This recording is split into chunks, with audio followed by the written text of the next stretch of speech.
ভিডিওটা দেখার আগে অবশ্যই কানে হেডফোন গুঁজে নাও। আর ভিডিওটা পুরোটাই মজার ক্ষেত্রে বানানো, সুতরাং মজাটাকে মজা হিসেবে নেবে, কেউ এটাকে গাড়ি মাখবেন না কাকা।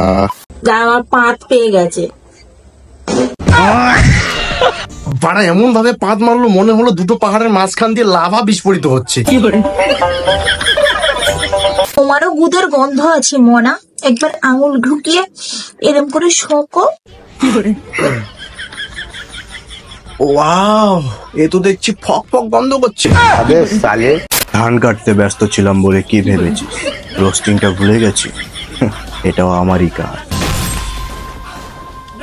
তো চলো বাড়া, আজকে কথা বলবো কিছু এমন বৌদিদের নিয়ে যাদের দেখলে কারো কাপে বাড়া আর কারো হয় না খাড়া। তো আসো এবার সবাই মিলে শুরু করি আমাদের আজকের যাত্রাপালা। মশা তাড়ানোর না আমি একটা উপায় পেয়েছি। তা কি সেই উপায়? দেখবে?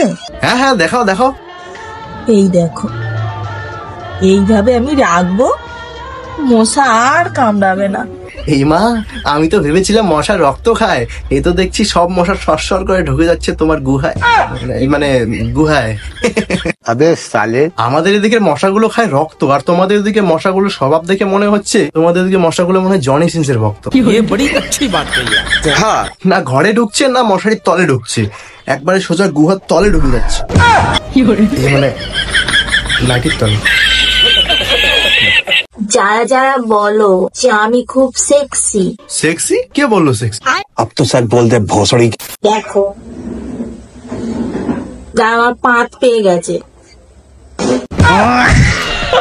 বাড়া এমন ভাবে পাত মারলো মনে হলো দুটো পাহাড়ের মাঝখান দিয়ে লাভা বিস্ফোরিত হচ্ছে। পাদে খুব গ্যাস। লাউয়ের সিজনে বাড়া মূলা খেলে তো গ্যাস হবেই না। মানে ভাই আমি একটা কথা বুঝতে পারছি না, এতে লাজ লজ্জা কোথায়? মানে ভিডিওর মধ্যে তো ন্যাংটা হয়ে নাচছে, শেষে আবার পাদেও পাপ। अबे जल्दी बोल, कल सुबह पनवेल निकलना। পাদাপাদিও করছে না, মানে এগুলো ভিডিও না সার্কাস চলছে। কাহা সে আতে? বিশ্বাস করো বৌদি, তোমাকে দেখে দাঁড়ানো তো দূরের কথা, বান্টুও চোখ ঘুরিয়ে নেবে। বাড়া এমন হর্নিচোদা কেউ হয় নাকি? হ্যাঁ, দুধ খেলে যদি বুদ্ধি বাড়তো তাহলে বিবাহিত পুরুষেরা সবচেয়ে বেশি বুদ্ধিমান হতো। বাড়া বলে কি, বিবাহিত পুরুষ যদি দুধ খেত তাহলে বাচ্চাগুলো কি লাউড়া খেত? আর বুদ্ধি গরুর দুধ খেলে হয়, ভৈষের দুধ খেলে নয়। মানে এই কথাটা গরু আর ভৈষের জন্য ছিল না। আমি আগেও বলেছি আর এখনো বলছি, এদের কন্টেন্ট আর ট্যালেন্ট বলতে কিছু নেই, আছে শুধু দুটো দুধের ফ্যাক্টরি আর ঝান্ডু বাম মাখা একটা পোত। জামার বাটন থাকতেও খুলে দিয়ে ভিডিও করবে। বাড়া এদেরকে দেখে মনে হয় যেন এদের ইনস্টাগ্রামটাকে ঝাড়গ্রাম বানিয়ে ছাড়বে। দোষ সব সময় গুদের মতন হয়, চারিদিকে বাল আর মাঝখানে লাল। আমি কিন্তু সীতার কথা বলেছিলাম, তোমরা আবার কি গুদের মতন হয়। এভাবে দেখিয়ে দিচ্ছে মনে হচ্ছে যেন ইন্ডিভিজুয়াল কলা ধরে আছে, মানে খাওয়ার কলা। লোকেরটা দেখা যায় কিন্তু নিজেরটা দেখা যায় না। এ কি বলছো বাড়া তুমি? আমি তো নিজেরটা নিজেই দেখেছি, নিচে আয়না রেখে। সালে,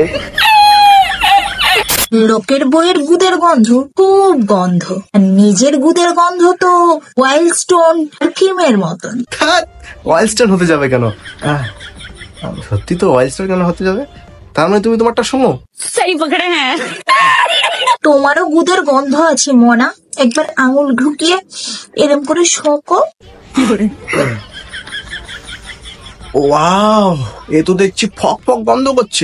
আবে সালে, দেখো বাড়া, অনেক লোকে অনেক ধরনের জিনিস শুনতে বলে, কেউ বলে ভিক্স শুনতে, কেউ বলে ফুলের গন্ধ শুনতে, কিন্তু এই বৌদি বলছে পথ শুনতে।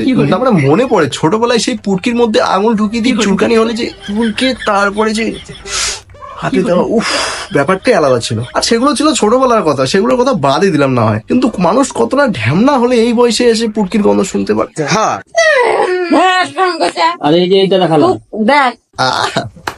কি সুন্দর দৃশ্য, মা নিজেই তার মেয়ের খারাপ অ্যাঙ্গেলে ভিডিও শুট করে দিচ্ছে, আর মেয়েটা যখন ভিডিও করতে বাধা দিচ্ছে তখন আবার তাকেই বকা দিচ্ছে। ওয়াও, আজকালকার জেনারেশন সালা হিপোক্রিট কোথাকার। বলছি কাকিমা, নিজের সম্মানের কথাটা না হয় নাই ভাবলে, কিন্তু বাচ্চাটার সম্মানের কথা একবারও ভাবলে না? এখন সে ছোট নয়, এখন মানুষ সদ্য জন্মানো বাচ্চাকেও ছাড়ে না, আর তোমার মেয়ে তো তাও বড় হয়েছে। প্লিজ এসব উল্টো পাল্টা অ্যাঙ্গেলে ভিডিও শুট করে সোশ্যাল মিডিয়া অন্তত পক্ষে আপলোড করো না। না ওই রকমই স্যার।